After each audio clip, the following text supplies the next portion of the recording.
last. And it could have just been market to stand out, fundraise to last. But why did I write 21st century fundraising? Nothing new under the sun. We all know the saying, right? But the truth is that a lot has changed when it comes to marketing and sales in the last 10 years. A lot has changed. And when I talk about market to stand out and fundraise to last, it doesn't just impact the world of commerce, the world of selling products, the world of selling items and getting it out to the market. Let's talk about a little bit about what it means to be market to stand out, and then we'll get to what fundraise to last means. But there has been a shift, and the whole purpose here is not for me to put a whole bunch of slides and bullet points up here to lecture at you and say, this is what works, this is what works, this is what works, because two things happen. Either you walk out of here and say, I knew all this already, or you walk out of here and say, great ideas, but then nothing actually ever happens locally because you end up, it's a lot of bullet points. Nothing actually happens. So the idea here is I'm going to give you a couple ideas, a couple thoughts, and the goal here is that you'll measure a lot of ideas that you come up with and things that are happening in your community or things that are happening in other communities and you want to implement locally. You'll be able to say, does it pass the litmus test? Does this kind of work with what we're learning here today, and is this something that will make sense for me in my community? So that's what my goal here is for you to walk away with 3, maybe 4 ideas, and that when anything you come up with, you'll be able to make those decisions on your own. Because as we all know, there's no such thing as silver bullet when it comes to fundraising. There is no, I promise you, I will not have anything on these slides that will make you say, oh, that's it, I got my $1 million gift. It does not happen that way. It does not happen that way, and I know you know that. But what I'm going to do here today, like I said, is give you some ideas to chew on. Okay, so market to stand out. Times Square in the 1950s, all right? Does not look like the Times Square today. About a tenth of the advertisement that you see if you walk into Times Square, it's Times Square now. 1, 2, 3, 4, 5, 6, 7, 8, 9, 10, 11, 12, it's endless. In the 50s, I can count 1, 2, 3, 4, maybe Broadway shot, and 5, 6. You can count on one hand the number of advertisement that you see in Times Square in this picture. It's very interesting. Why? Because back then, there was one soap, Ivory soap. There was one tissue, it was called Kleenex. If there was more than one, it was limited to 2. And when you saw advertising, you knew that whatever they were telling you was good advice. You took them for what they said. They said, this will get your dishes cleaner. You said, oh, it will, because I only got 2 options. And you're saying it's better than the other one, then this is the one to go with. And if you tell me that this is a new product and I need this product, that's the one you go with. That was it. So you didn't have the clutter like today that you have today. You didn't have that back then. So it was much easier, and the mechanism for pushing your products was very simple, right? More advertising meant you're moving more product. The more people who saw your product were more people who were going to buy your product. That was it. That was it. There was no tricks, It was purely had it down to a science. You could figure out if X number of people see it, X number of people are going to buy it, and that was it. That's not the case today. No, I can tell you, I work in the city, and I walk by here very frequently. And if you ask me right after I pass through this area, what ads I noticed, maybe 2 ads. Maybe there's an upcoming movie that I saw that I might be interested in, or something else that's coming up. For the most part, it's clutter. It does not stand out, and that's a reality. Lots and lots and lots of clutter. That's why newspapers are dying. Think about the newspaper that you always knew and read. It was one size fits all. You get your sports, your top news, your health, everything, comics, the classifieds. It was one size fits all. They would publish it, they would churn it out, and everyone read the same thing. That was it. That was your option. That's not the case anymore. You have so many options. I can go online to Huffington Post. If I'm a real liberal and I want to read that news, I can go on to Huffington Post. If I want to get my sports, I can go to ESPN because I like the commentators over there. Anything I want, I can go to a different place and get that experience. And it's not just online. There's certain publications that are very niche, and that's fine. But the idea is the one size fits all. The approach that I can create something that everybody is going to want is dead. I can get what I want, how I want it, when I want it. That's it. And you might say, oh, it's a generational thing. It's the young kids who have the iPods who can, instead of buying the CD that has 10 or 12 songs with 8 of them are garbage and only 2 or 3 of them are quality, no. Right? Now I can just pick out the 2 songs I want, pay the 99 cents for that, and I'm done. It's not just the kids, though. If you look at the statistics over here, right? even the silent generation, right? The people who are the war generation or the boomers, over the years, right? Their readership has gone down too. Not as fast, obviously, as the younger generation, which is a lot more tech savvy.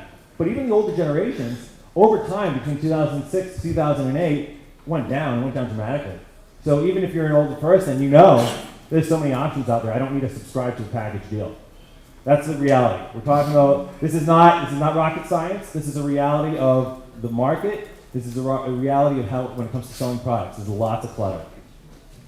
All right, I worked in the Federation for 8 years about, and this is a little dire. And I don't know when exactly it's gonna die or disappear, but the truth is, the federations that we know as we know it are gonna cease to exist. They probably have to adapt. I mean, there's a lot of money behind federation.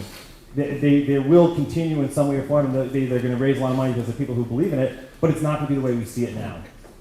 According to what I'm saying, why is that the case? Anybody? What is it? A generation. But what is it about a federation that doesn't appeal? It's one size fits all. Right? It's a fundraising machine, the perception, and whether reality, it's not necessarily in every federation. There's some unique exceptions, but the idea is that it's a fundraising machine, right? They're about fundraising. But the idea is that it's one size fits all. I know that if I get approached by a federation, right, they're not going to do something specifically for me, as opposed to anybody else, right? You could be a round piece to go into a square hole. It makes no difference. They have what they have, and you plug into it. That's how it is. And you're giving in the same way. If you want to give to federation, there's no designate. You give it to a communal fund. The whole, you don't know if you know the history of federation. Federation was started back in Boston because you had all these agencies that were going to individuals' homes and saying, "Can you give to the Burial Society? Can you get a Hebrew Loan? Can you give to the JCC, the Jewish Family Services?" Da da da. And everyone's like, "Whoa! I'm getting hit up by 8 or 10 different organizations on a given night." The concept of federation was, "Well, here what we're going to do. We're going to make it that they're all agencies of the federation. You give once a bigger gift." And that'll cover everybody. And it'll also streamline the process, knowing that I can invest a lot more of the resources that cost money to make money, that it can be done in federation, and I can then go out and raise money on behalf of a whole bunch of different organizations in a lot more efficient way. People are not stepping on each other's toes, and we can do it better. Made a lot of sense in the industrial age.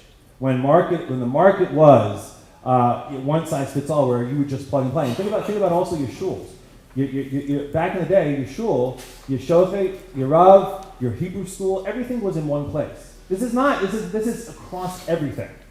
It was one size fits all. You got your whole Jewish life, your whole Jewish experience was in one place, and that was it.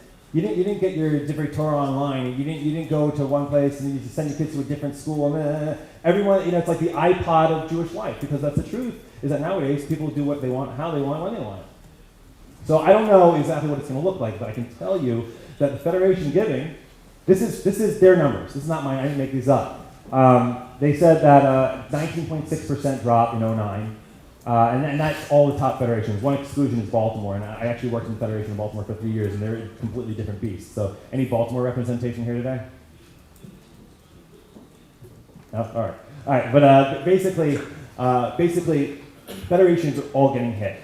And you'll hear, a lot of you hear is the complaining, oh, it's the economy, it's the ultimate scapegoat. And I'll talk more about why it's the biggest baloney when it comes to fundraising is the economy. And if you ever feel like this sometimes, I'm going to get you out of that funk, because that's not the way we're going to do things here. So basically, Federation is suffering because of this model. So basically, in recap, I'm saying that there are more options and people can tailor their experiences. So now back onto you. Think about this. How many people are competing for the same dollars? How many people are competing for your people's same time, right? I mean, I don't know how it is in one of your communities, but I get about a dozen emails for events that week. I can choose my whole social calendar, right, for fundraising and fundraisers and this and parlor meetings and this. There's so much out there. There's a proliferation of charities out there that you never believe. So the question is, what makes you special? Why should people give you the time as opposed to anybody else the time? And it's not even just appointments or in-person meetings. It's emails, it's events, it's anything and everything. What makes you special? Why should someone give you their time if there's such a proliferation? And nowadays, look, I don't know who caused the trend, but when it comes to giving, you're seeing a lot more people who are, in the secular Jewish world, because that's where I really fundraised for most of my life. Predominantly, people want to connect, and they'll say, "Oh, I help a soup kitchen, even if it's not a Jewish soup kitchen. I'm youre in the concept of tikkun olam. I'm repairing the world, right?" Which I don't know if there's a makar in the Torah for the words tikkun olam. I don't know if it's a made up word, a made up concept, but it's made up. No, it's from Okay, all right. But I can tell you one thing is that it's become an opportunity for people to say, I could do anything and philanthropic, and it's supporting and it's taking care of the world, and therefore, I might connect Jewishly to, a soup kitchen or a hospital. I can give my $1 million to these places that they may need the money, but obviously if we don't take care of our own, who's going to take care of our own? So lots and lots of competition. So why should I choose you? So this is my guru. This is the person I look up to when it comes to marketing. Some of you may know this guy. In fact, my conference in 2 weeks, he's one of our presenters at the conference. And this guy, Seth Godin, back in the day was chief marketing officer of Yahoo. That goes way back. What happened was he had a company that was a marketing-based, they would do games and competitions to get people engaged in the product, and then they would be able to turn those people into customers, and he did very, very well. He sold it for millions of dollars, and that was his least of his accomplishments. He's a 12-time best-selling author, permission marketing, Purple Cow, and we're going to talk about some of the concepts that he talks about because it relates directly to our issue of the proliferation. There's so many options out there. What makes you special, right? So if you've got 8 or 10 different emails coming in, what makes you special? So we're going to talk a little about this guy right here, Seth Godin, and like I said, a shameless plug. If you want to hear him in person, I'm going to have him in 2 weeks here in New York City. The Mormon Church. You guys are going to learn. We'll have a story from the Mormon Church. Yes. Can you get some more information about that conference? Yeah, I'll be happy to. I have some stuff here. We can talk afterwards. Yeah. I think the rules I'm not allowed to pitch anything while I'm up here. So, the Mormon Church. Okay, the Mormon Church. I have a partner of mine in the conference. He's here somewhere. He might be in the back hiding, or he might have stepped out. Ari Tiemann. We'll talk about him a little bit sooner. You might recognize his name. But he has a volunteer organization, and we'll talk a bit more about that. But he learned a lesson from the Mormon Church that completely changed the way he did business. And sometimes you can learn some great things from non-Jewish sources. The Mormon Church, they have very interesting statistics. If a missionary knocks on your door and starts reaching out to you and connects with you, they have a 1 in 100,000 chance of converting you. 1 in 100. That means for every interaction that they have with somebody who's not a member of the Mormon Church, there's a 1 in 100,000 chance that person will eventually convert. That's the statistic they have. If they get you to say a prayer with them, and they knock on your door and they say, "Excuse me, sir, will you mind saying a prayer with me?" If they get you to say a prayer with them, that statistic goes down to 1 in 7. From 1 in 100,000 to 1 in 7. What I love here is your astonishment, and I'll tell you why. This is why I find it funny you guys are in shock, because you guys did the same thing. By the way, that sign has nothing to do with the fact that putting tefillin on him. He's actually at a rally, some other rally, and he got to put tefillin on. Yeah. But you think you're any different? You think any different? The Mormon Church realized, right, that by getting you to say a prayer with them, the opportunity to connect has gone up exponentially. That there's a real engagement. There's a certain level of permission that has been granted that lets you have the permission to continue that conversation. So we're talking about permission marketing. So what you're going to hear from me is a big divide between what is traditionally called interruption marketing and permission marketing. Interruption marketing, easy. Billboard, billboard, billboard, advertisement, advertisement, advertisement, spam, spam, spam, event, hi, I'm calling on behalf of, would you donate, would you donate, would you donate? That's interruption marketing. Now, obviously, you can't give the attention to everybody at all times. We'll talk a little more on a fundraising perspective, more of tasks, like how does that actually practically apply to what I do? But it's not a new concept. In fact, I just wrote here, is it really Seth Godin? Because it's not really Seth Godin, right? Mitzvah or geras mitzvah, you get someone to do one thing, the Torah says it's going to happen again. You're going to have another interaction. It's not, you don't have to hope. It's fact. It's from the Torah. If mitzvah geras mitzvah is the case, you put some stone on the person, there's going to be a second engagement and a third. And you know what your statistics might be? 1 in 7. I'm not sure what you're accomplishing, what the 1 in 7 is trying to do in the end, but not convert to Mormonism. Mitzvah changes the world and the person. These are not things I made up, and I know this is indoctrinated. This is the mandate from the Rebbe. This is how it works. When you reach out to somebody, you engage somebody, right? You are changing things. You're changing the reality. So yes, I'm really thrilled to see Seth Godin. I went my best.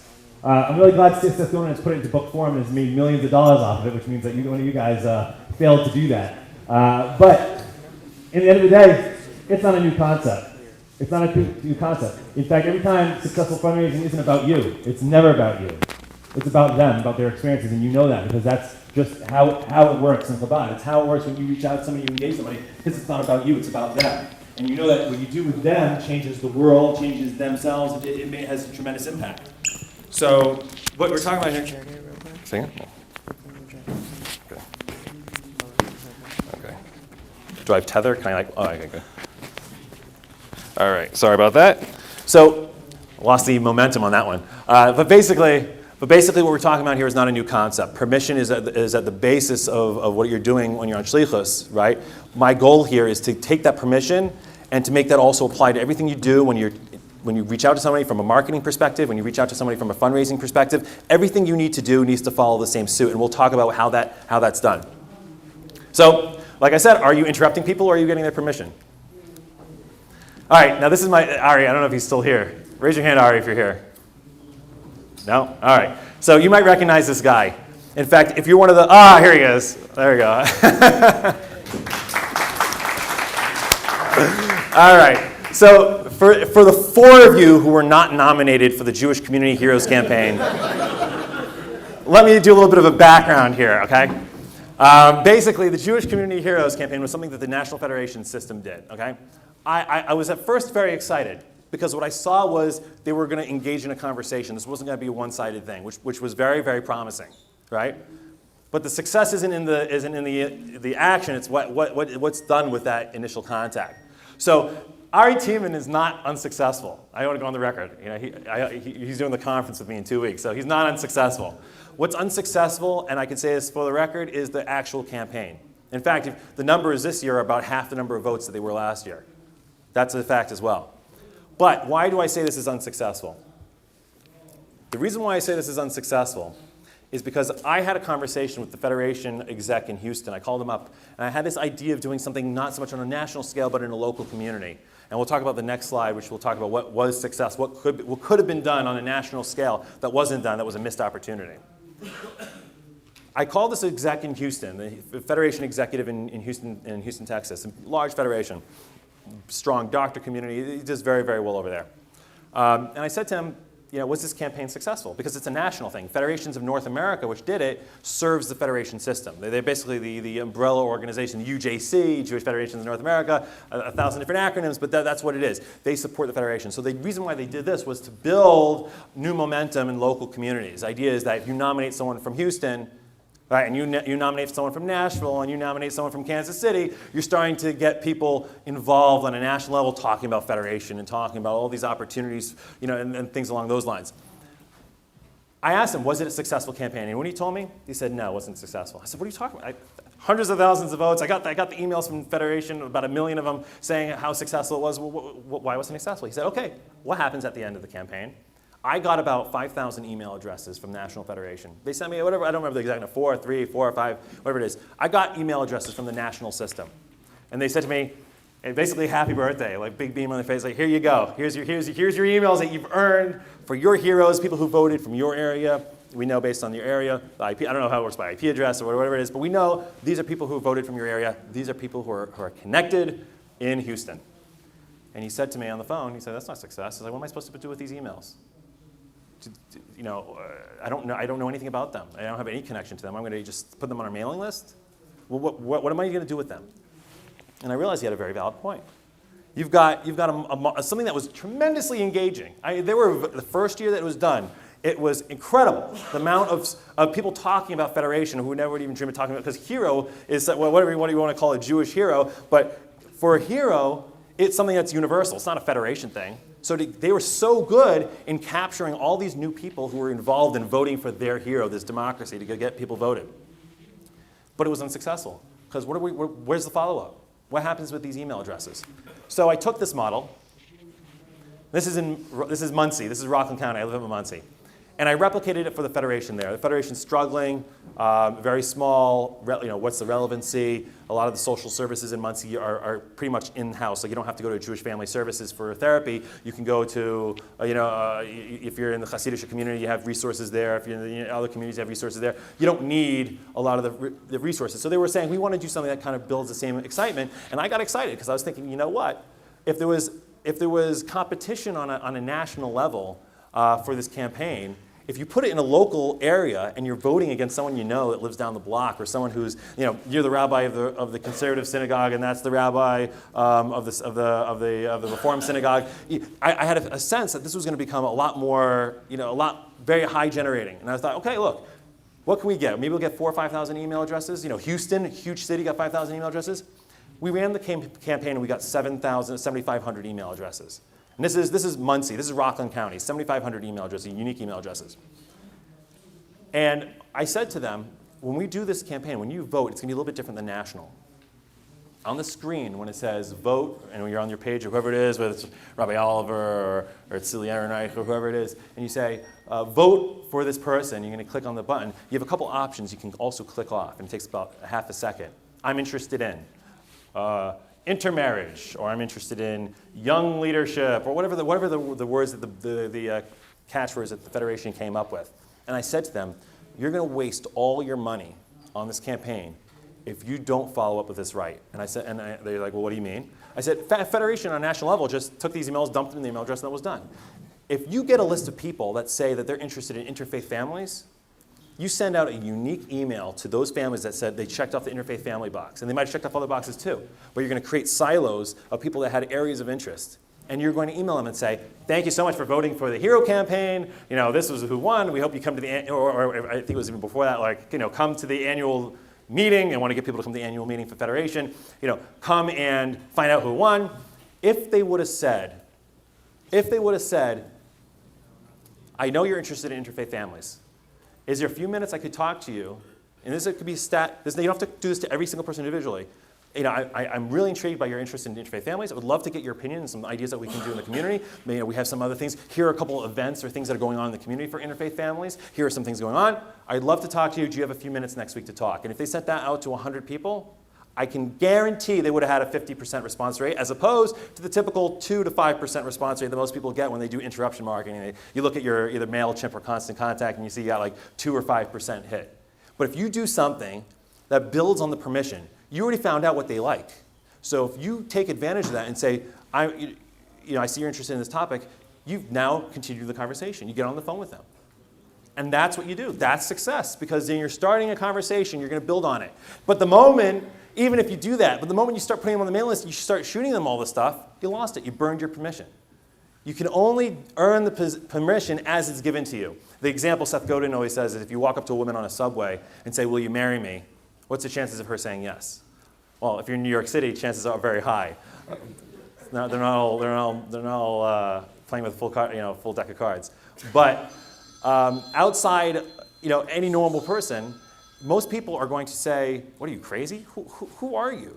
But if I sit next to the woman and I say to her, oh, I see you're listening to whatever music. I saw them in concert last week. And she'll, really? Oh, that was really interesting. Part ways, and that's it. Next time you see her, you say, by the way, I was in there's like this single that came out for the new album that's coming out. I got this. Maybe you might want to listen to it. I'm done with it. You can have it. All right. And you start building the trust and building the relationship. So what I'm trying to say here is, it doesn't just stop with the first connection. It's what happens to them afterwards. Typical ad campaign, you'll see, this is in northern New Jersey. I used to work in the Federation in northern New Jersey. Can we count on you? And the answer is no, because I saw 1,000 ads like this, and this means absolutely nothing to me. This is something I did. There's a women's learning program for modern Orthodox women in Upper West Side.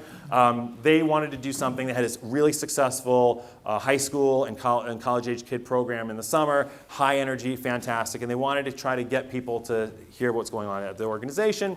And it was towards the end of the year now, or actually, I'm sorry, it was Rosh Hashanah Yom Kippur time, and it was like, well, look, everyone's sending all these direct mail pieces out, and I said to them, look, we can't just do a direct mail because they're going to just tear it up on site. Let's do a personal email where it's a conversation from one person to another saying, this is what I got at Adrisha. So we didn't just send this to random people. We sent this to people who were involved in the organization, who may have come to the class or had some connection, came to an event, and we wanted it to be very personal. We wanted it to be something that was engaging, that was a two-way street, was a conversation. Because now it's easy to do it. It took me all about, let's see, the video I took on my MacBook, and I uploaded it onto Vimeo. Actually, this was a mistake. I actually have it on my account, but it was done for the organization. But the idea here is, it was something that people opened up a lot. They're like, well, I got a message from Adina Goodman. Who's Adina Goodman, right? And they said, this is interesting. And we'll talk a little bit more about it. This also touches on another marketing concept. My friend Ari Tiemann, who I just pointed out beforehand, he has a volunteer organization called J-Core. It's in like 12 or 13 different states around the world. I don't know, it depends if you count Canada, okay. But it's all over the place. J-Core, it's completely volunteer driven, as Ari likes to say. He started with $300, 2 in the morning, it was an idea, it was it. And now it's an international organization. It does incredibly, incredibly well. Why does it do well? Because he attended a Seth Godin talk, and he heard that Mormon Church example. And he said, you know what? Instead of getting people drunk or having people come out to a night of partying, where I'm never going to see them again. And we all know those events. We've all either hosted them or done them, not necessarily drunk, but an event for an event's sake. Right? We thought, oh, all these new people are going to come in, right? How many of them really, really stick around? Really?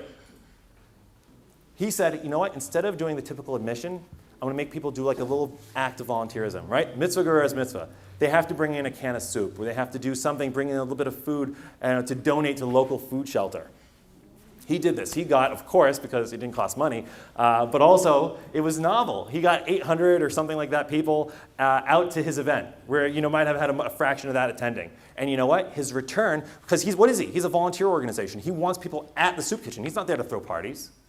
So what did he do? He increased the number of people coming to his soup kitchens tremendously, because people were now saying, oh, that was easy. I gave a can of soup, and it's going to this soup kitchen. In 2 weeks, they're going to all be at the soup kitchen. I'll go. So what he did is he started them in a conversation. He got them a little bit more, created a little bit more permission. Again, concepts that you're not unfamiliar with. It's a matter of applying it through everything that you're doing. Bottom line here, we're talking about permission marketing. People get what they want, when they want it, how they want it, and it's relationship driven. You're not going to get a $10 million gift based on, hi, will you marry me tactic. It's not going to work. In fact, and this is another telling sign. This is a story that just popped in my mind. I was at the Federation in northern New Jersey when there was a gift in the tens of millions given to the Tenafly Chabad. It was, and of course, you can just imagine the envy, the green envy that was going on when this guy gives millions of dollars to Chabad and Tenafly. That's incredible. Universities get those kind of gifts, right? When does a Jewish organization get a gift in the tens of millions of dollars? It's incredible. What was the reaction I got from Federation? The campaign director basically blamed the donors. Like, why give to Chabad? You should give to Federation and get more bang for the buck. Look what he did. He's completely missing the boat. None of this is making sense to him, because the model is not built on that. They don't realize it's not about you. No one cares what the Federation is. No one cares about any organization unless it's meaningful to them. Unless you create a personal experience for them, no one cares about you. They really don't. You may develop relationships, but then it's more about them. I feel at home here. I'm comfortable here. I'm able to do things on my own terms, in my own time, in my own way. That works. And that's really what we're talking about here. It's nothing groundbreaking, but that's what leads to real giving. And that's what happened in New Jersey. And the Federation didn't get it, because to them they saw numbers, they saw spreadsheets, they saw look at the bang for the buck. And, you could build a new center of Chabad, and how do you measure the success? But it didn't make a difference to the donor. That's why the Chabad and Tenafly got the money and not the Federation, because it doesn't make a difference what it says in your annual report. It matters about the relationship you have with the individual. And that's why people say grant writing and this. It's about the relationship. You have a relationship with someone in a foundation, they're going to fly that application right through. It's about the relationship. This is now the part where I call on you. This is a rule of thumb. Everyone does some things right. That's just a fact. Everyone does some things right. And instead of me telling you best practices, I know there's other sessions beforehand about fundraising, tactics, this is what you should do, padyam, I know all about it. But the idea here is, actually it's padyam, but all right. But the idea here is I want to hear from you what works, because what works in Tucson, I want Nashville to hear. What works in Nashville, I want Albuquerque to hear. I want you guys are all doing these things, whether you're conscious of it or not. You're doing things that are gaining people's permission, that are not a one-time deal, and people come back in. I want to hear what those things are. So I'm interested in hearing when you raise your hand, I'm going to ask you to say basically your name, what city you're from, and how you're getting people's permission as opposed to just a one-off deal. And it could be anything in communication. That means emails. It could be phone calls. It could be anything communication related. Volunteerism. And I don't mean volunteerism in the sense of raking leaves. I mean volunteerism like spending their time. And then, of course, spending their money. So I'm curious in hearing what the permission you're getting from people that's more than a one-off deal. Because I know if any of you guys have a giver that gives more than $18, a no-think gift, you have people who are bought in by permission. So just think for a moment. I'm going on and on right now just to kind of give you a second to think. Think about what you're doing right now that's permission, because I want other people in the room to think about it. And this is a little bit of a Q&A, so I want you to speak up, and I'll be happy to interact with you as well. Can you give an example of what you're, on the 3 things of here, if you take something that you had from your experience? No, I'm going to actually ask you guys to do that. No, just because, like I said, I'd rather hear you guys. If I say it, who's this guy? If you guys say it, you're your own guys. Yeah, go ahead. All right, give him the mic. Oops, is that a problem? People sign up on the website to get a 1-minute message or photo of their cell phone every day. Get a message every day. They want to get it, they sign up for it, and that keeps a constant. It's a small commitment, and they get involved. What happens to those people? They do it. You know who those people are, correct? Yeah, they sign up on the website. Okay, so you have a list, obviously, of people who are using this service regularly. Yeah. There's not such a bearing. I'm kind of curious, just because I'm the marketing guy. Are you able to know who actually is listening to it, or someone who signs up for like an iPod application, but not knowing who's actually using the service? The website, callmall.com, call-all.com, and you can get a report for each broadcast who picked up, who left a voicemail, It's great. Have you ever made personal contact with those people after you know that they've been listening for a little while or something, anything like that? They also give their email address and they have their number. Because that's stage 2, right? You're building permission. You're dating them. All right? That's all you're doing. You're dating them. You're giving them that music mix, right? They're getting their 60 seconds. Now you want to give them 60 minutes in your Chabad house. So you're getting to that point. So that's how that works. Next, yeah. Name, city. Pass the mic. I'm sorry. I'm going to try to ask questions within areas, so it's not a lot of mic passing. I apologize. Andy Weinberg, Kansas City. We found that the videos, the promotional videos, such as what Palin makes, and Helen, get people to open up their email much more. If we can help with the cute line, they open it up. I follow up and I look who opened up the link. I can see who watched the video. And those are generally people that I will call about the program or whatever it is that we're doing. I'll call them up and ask them if they got the email. I know they have it, I know they've seen it, and we can start a discussion and obviously get them in the door.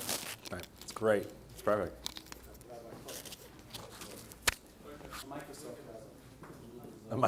Seattle? Oh, not Seattle, but Elvie, yeah. Obviously, sitting here, I'm trying to learn the magic you could teach us. There's no silver bullet. I promise there's no silver bullet. I mean, I don't know about the emails and the videos, what works for us, but not successful. I'm sitting here, but it works if you can afford for the first years to get little teaching jobs or other things, so you can invest in Chabad, learning with people. After a short while, they are our biggest supporters. Right. And it's a weekly contract, a bi-weekly contract, and you become the mentor, the mashpia, and ultimately just support, Right. nothing else. In fact, I would like to hear from you some more. Well, actually, if you have time, you can share the Chabad. so you want a personal experience, right? You want a personal experience. I actually was working with the Nicholsburg Hasidim up in Muncie, and they have some pretty heavy-duty supporters. And same thing. They learn with them. They teach them Aleph Beis. These guys who barely speak a stitch of English. And I can tell you, I look at these text messages that they're sending to major donors. A Federation person would probably vet that email to like 8 different people before they send it to this person. This guy's sending him a text message with X's and O's, and it's like broken English, and it's horrific. But it makes no difference because he's got the relationship, because he's teaching the guy alphabets. He's actually having a real relationship. He's learning with the guy. So they're getting millions of dollars that way. Label from Australia. I'm finding that in this world there's a lot of people really interested in what they call personal growth and spiritual development in their life. And the meditation market, for example, is a very big market. So what we did was we put a blitz on advertising for people interested in meditation, both to our database and in print advertising, and got them to seek interest. Once we got their permission and their email, we developed a blog specifically for them, and that blog is dedicated to them, and that's the stepping stone for them to come into our centre. It's brilliant.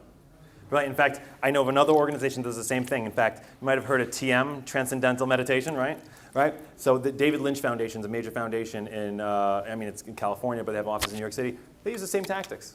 So again, what happens, and I know you didn't go to TM to find out exactly their techniques, but the concepts are all the same. There's nothing new. So that's it. They realize that sometimes it's not about the name, the brand, or the TM, or whatever it is, but it's about what they're trying to accomplish. The person's searching for something, right? Think about it. You can go to a secular synagogue or whatever it is. I heard stories of guys going in for high holidays at their conservative Reformed synagogue, and the place is like empty, and they're getting charged at the door to come in. And it's a big back and forth. Can I come in because I don't have the money to come in? I mean, think about it. You're giving some substance. That people are looking for something. They're not looking for a country club. They're looking for a real experience. So if you're able to give them a real experience and you build it that way, then people are going to come. Yeah. Oh, sorry. My name is Nelson Noritsky. I'm at Penn State University, and something we haven't probably capitalized as much as we could, but many universities, even 9 universities, we have people sign up via our listserv. They put down what they're interested in terms of helping out with, what they're interested in terms of classes, events, that kind of thing. So then we know the person's on our database is checked this off, because we have how many people Right. can do report on it. Right. I saw that you put down interest in this. Right, exactly. All right, if I can continue on, if it's okay. I apologize if you other people wanted to share examples, but just to give an idea. And of course, you guys have your own best examples. So you don't need me to do it. You just need to think in these terms about what's going to be continuing that relationship, continuing the conversation. All right, so I did this kind of backwards, because really the question here is you need to stand out, and then you can develop a relationship. You need to be like, I'm different than the other 40 charities, the other 40 emails that are coming in your mailbox, and then you can start developing a relationship. So the next thing we're going to talk about is another concept of Seth Godin called the purple cow. All right, so I did it kind of backwards because I wanted to emphasize it's about the steak, not the sizzle. It's about the permission, it's about the relationship, not about the wow, but you need the wow, because there's so much stuff out there. Unless you stand out, unless you look different, and you come from a new angle, you do something unique, you're looking like everybody else. So now we're going to talk about the purple cow quickly. Purple cow will grab your attention for a little while. If you're driving down the country with your family, and you see a cow in the field over there, you go, kids, look, a cow, right? And everyone's like, wow, a cow, a cow, a cow, a cow, right? 1 cow, 2 cows, 3 cows, 10 cows, 15 cows. No longer such an exciting thing, is it? No, it's just another cow. You see a purple cow, oh, look at that, look, a purple cow, and you've reignited people's interest. Did you completely change the reality? Is it a different animal? Not necessarily, but you made the cow look a little bit different. So let's talk about what that means, because this is very, very important nowadays. The rubber chicken dinner. We all have done it. We're all victims of it. We go to it, and we know exactly what we're going to get. We know exactly what we're going to get. We're going to walk in there. We're going to get our place card. We're going to sit down. We're going to watch the 2-minute or 5-minute video. We're going to listen to 4 different, the honoree, the Kesser Shem Tov honoree, this honoree, this honoree. All right. We're going to have 40,000 different speeches. It's going to be the most painful experience of your life. You're going to get that big, fat War and Peace copy of the dinner journal. It's going to be the typical experience that you know, right? That's your cow. It's your cow. Because on 5 or 6 nights of the week, if I had to pick one event, I'm going to look to see which one's different. Because I've gone to these. I'm bored of this. And yes, I may feel strongly about the cause, But most people don't. Think about the typical event. You have the nucleus of people that know about your organization. They invite their friends. I'm getting honored. You come, you come, you come, you come, right? But most of them will just send in the check and that's it. What's going to get people to come in? You got to stand out. Oh. Sorry. This is an event I did. Now, this does not work for Chabad. I understand the policy on gambling. But it was different. You know, strip away fundraising, strip away everything else, but what got people to the room. I said, okay, look, I'm in New York City. There's 40,000 events that people are doing. How do I stand out? So what I did is I created like a World Series of Poker concept. I had only 40 players. Everyone else, other people were doing casino night and things like that. I was like, no.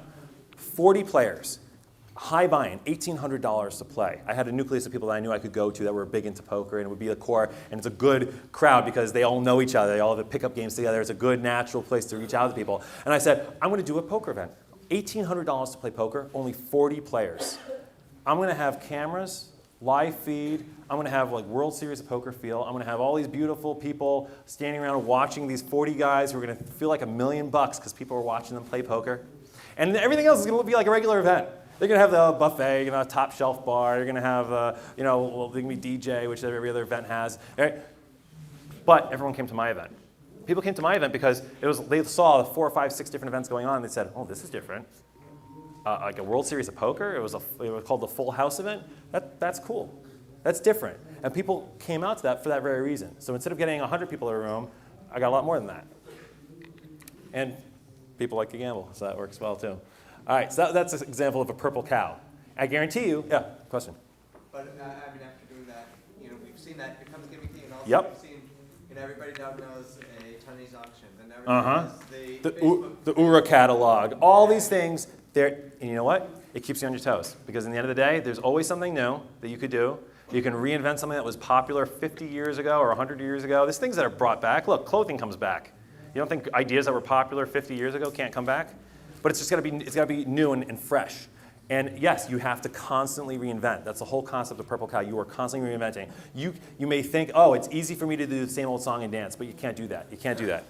You need to constantly reinvent. You're right. So I'm curious to know what your purple cows are. It might not be a purple cow anymore, and you might have done it, and now everyone copies you, which is the ultimate form of flattery. But ultimately, you started. I want to hear a purple cow that you've done. And it might be something that, and it'd be even more helpful if it's something that you think might be working in another person's community, something that you could offer. Yes? All right, here. By the way, that's why I'm wearing purple tonight. Well, speaker from Dallas, Texas. My father put up the first major public menorah in the 70s in Union Square in San Francisco. And that was the ultimate purple cow, which I think every single Chabad. Yeah, who does that one, right? No one does it, but Chabad, and it's the ultimate. It sets you apart tremendously from everybody, and right. It's something. Right. And it's very high profile, so it's a big purple cow. I don't know. Look at your numbers. Look again. This is the sizzle. This is the sizzle. You have to have the stake, the permission that comes after this, but this is a sizzle. Go ahead.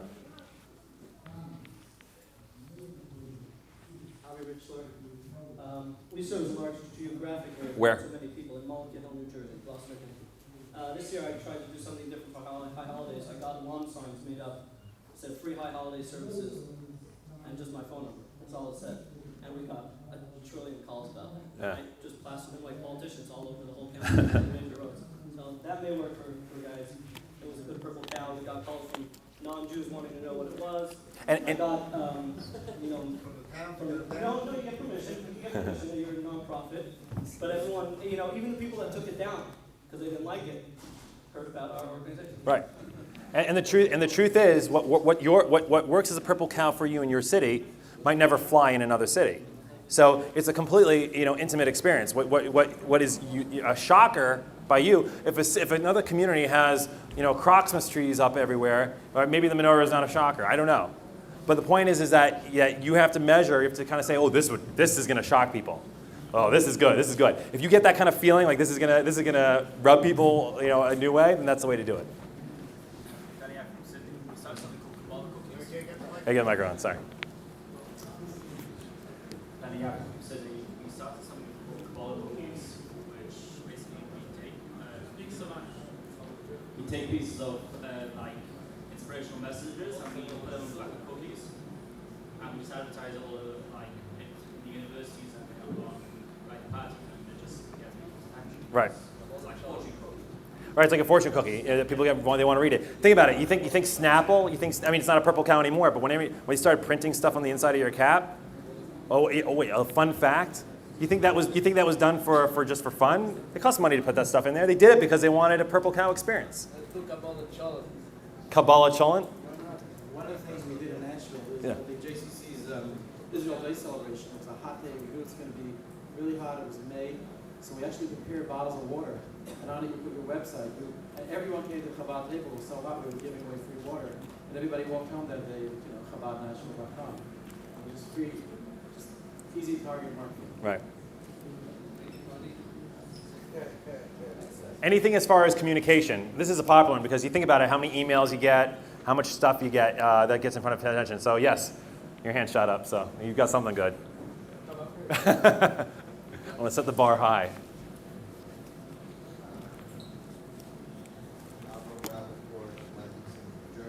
Oh. We do a big summer festival every year,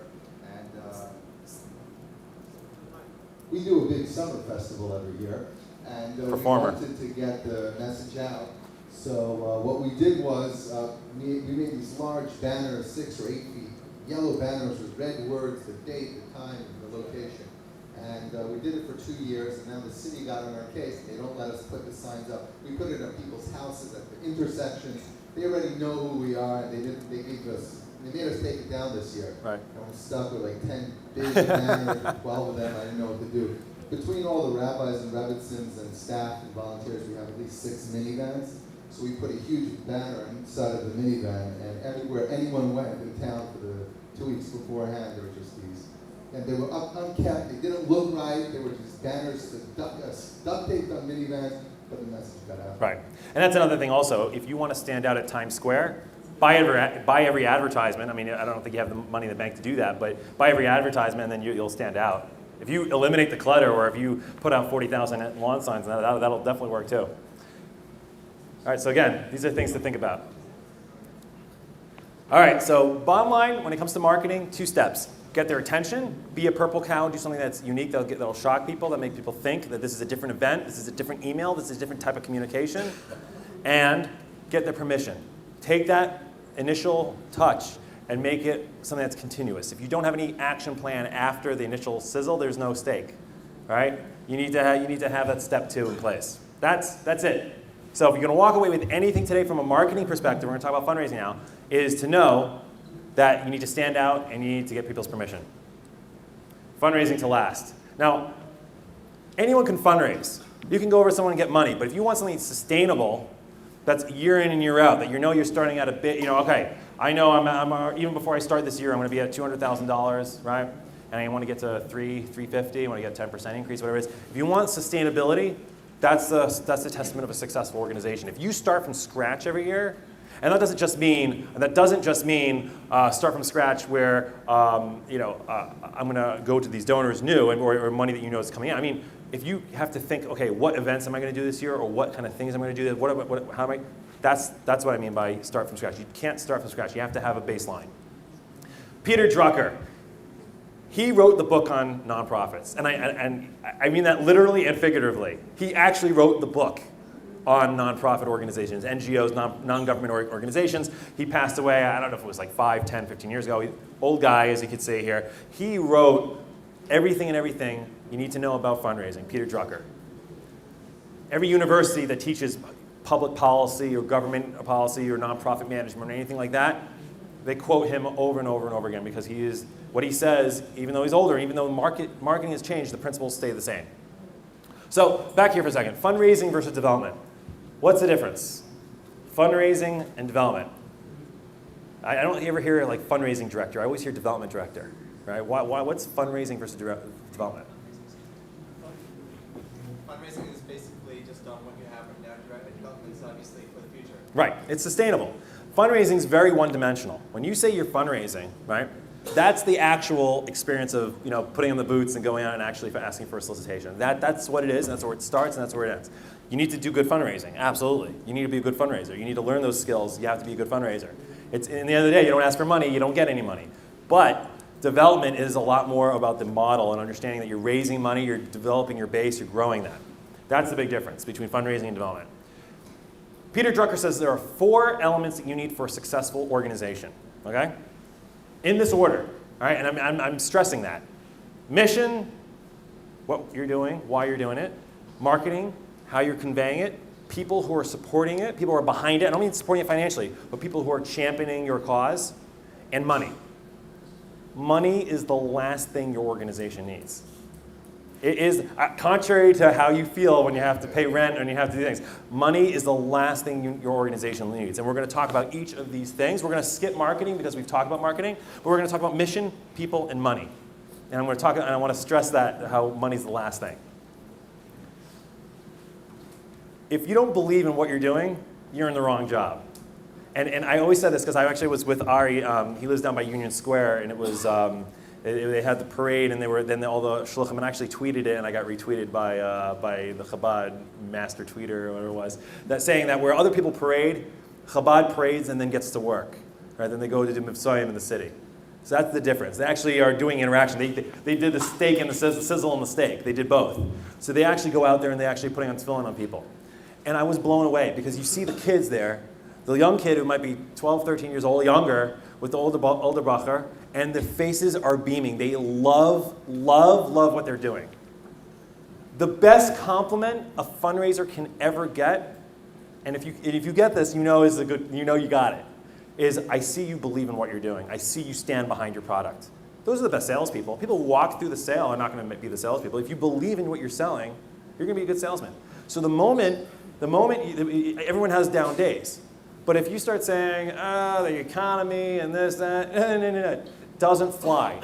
Every day of the year, you are selling yourself, you are selling your organization, you have to be passionate about what you're doing. You're doing this because you have a mandate from the Rebbe, that's it. That's it. And you own it. And that doesn't mean doing events and saying, oh, look, we're going to look like a social event, we're going to do parties, and you own it.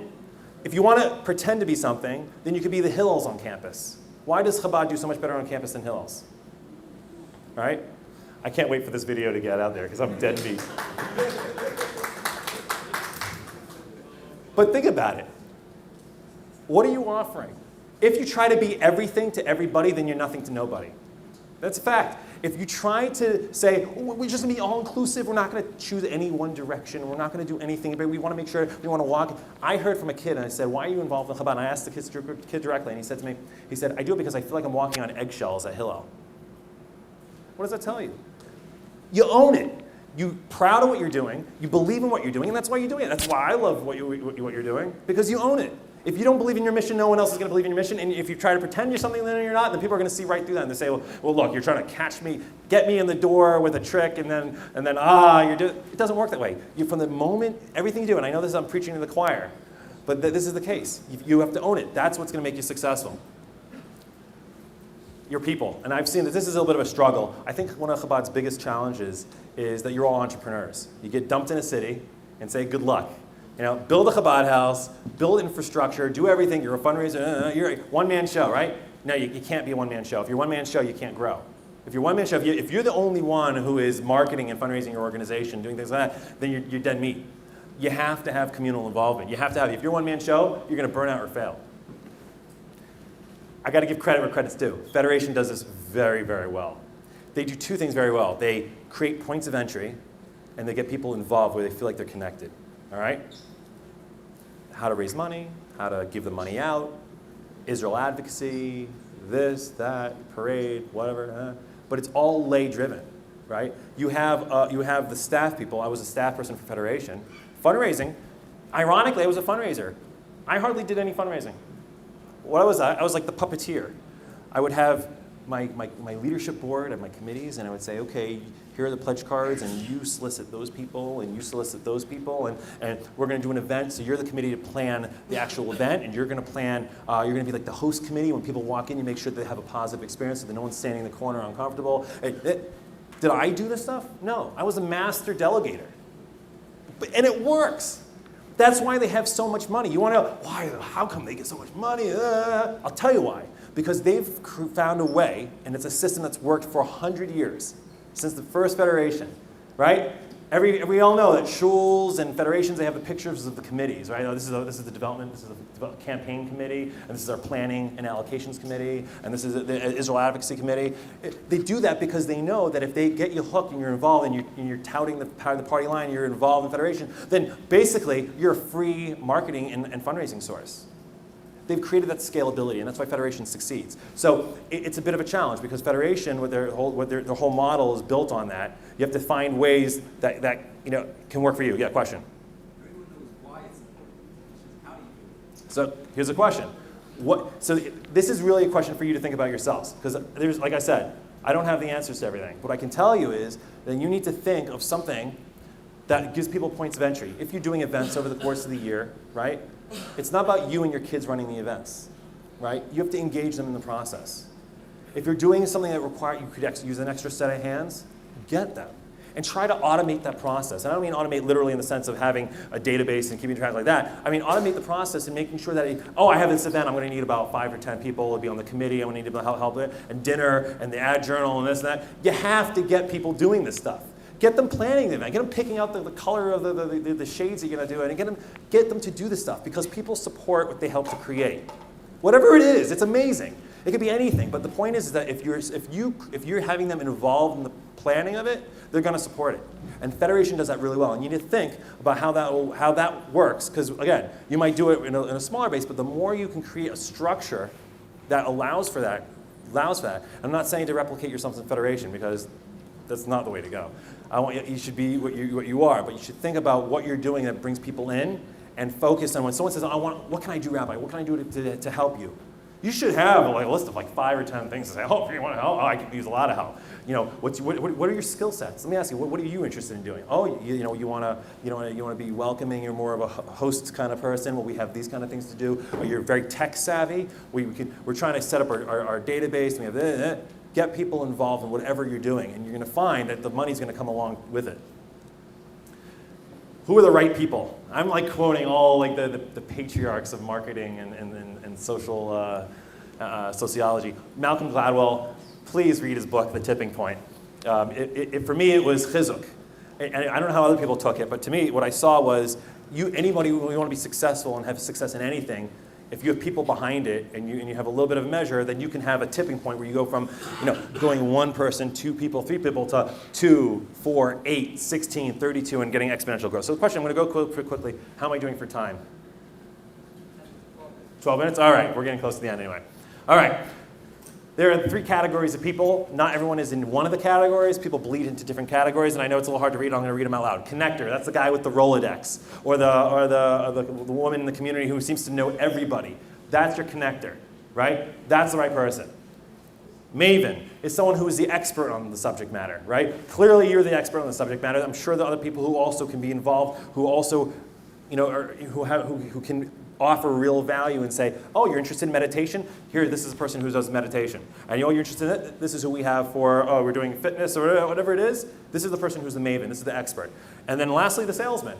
They take whatever the maven's got, whatever the great idea and the great service, the value added that you can provide to people, and uses the connection that you get from the connectors and sells it and gets it out to people. So when you wonder, am I wasting my time with people? Think. Is this someone who's just bored? Because not everyone's the right person. There's plenty of people who want to be involved, in doing things. But from a tachlis, fundraising and organizational development and things along those lines, there are going to be certain people who are going to be helpful on your dinner. And there's certain people who are definitely going to be not helpful or possibly an impediment to what you're doing. So you need to think about, am I engaging the right people? And all these things that I have, I'll make sure is available to people after this is more of telling a story, so I don't want to give out slides, but I'll give it, the slide format by email if people want it. And it's also giving me permission to get in touch with people, to give them the slides and engage in it. So how transparent was that? All right, so now here's the money shot. You have the mission, you believe in what you're doing, you got the sizzle on the steak, you got the marketing, you got your people who are championing what you've got. Who are gung-ho, you got I don't know if it's formal committees, but you got people you can draw on, you have a pool of donors and prospective donors and people who are involved in what you're doing. Money comes naturally. It really does. It really does. You ever see the businessman who's got millions of dollars, right? Is he worrying about like things like, what person who's successful, about the minutia of the cash flow and they're more talking about, is my product good? Am I diversified enough? Am I going into enough things? Because that's real development. The successful people are not worried about the minutia of the money, because those people who are constantly focused on I got to get more money and I got to get more business, they sell themselves short. So like, think about it this way: if I'm a consultant, right? If I go out there and I say, I need business. All right, $100. Take me for $100. You take me $100. And I get like 5,000 clients at $100. I do no one a service. I don't do anything well because I'm not marketing. I'm not taking it right. I'm saying, oh, I need money. That's not the way to do it. If you want to be successful, I promise you, this is not made up. If you have the mission and you've got the marketing, you've got the product that your people can use and get out there, the money's going to come. If you try to throw the money first, you are not going to succeed. So the concepts of putting on the boots and going out and raising money is incredibly important. Incredibly important. You need to pajam, you need to know how to solicit, you need to feel comfortable enough to go out and make appointments and all these things. That's not this session. This session is saying you're going to get $18 if that's your first interaction. If you haven't developed permission, you don't have people behind you, you're not scalable, you don't have a model where people are going to say, you don't have people who are saying, I want to help you. Think about it this way: High Lifeline, the marathons. Everyone knows the marathons, right? That was a purple cow, and everyone's doing marathons. It's amazing. You can see what the purple cows are because everyone does marathons now. High Lifeline did a marathon. How is it successful? Because it's scalable. They have people who believe in the cause. They have the materials from High Lifeline are fantastic. You can see the kid with the cancer. You can see the beautiful website. People can donate to the website. But they're setting it up so that their people can go out and raise the money for them. And that's why they're successful. Because they understand that the money doesn't come first. The money comes last. If you're not clear on your mission, you don't know how to communicate your mission, if your marketing campaign is sloppy, people will think you're sloppy. You could be the best run organization. You might have the best cause. All right? But in the end of the day, if your stuff looks like garbage, people will assume that you run like garbage. Perception is reality. I believe so strongly, and in fact, I can't show you because the internet I don't have the connection, but I had a video that I wanted to show. It's on my Mac. Of an organization, not a Jewish organization, that hit this home run so hard that they went, and I think it's like only been around for 4 or 5 years, they already were well over 10 million a year. They got celebrities on board. And I'm not talking about an organization that got a $10 million gift from one person. Most of the giving is micro-giving.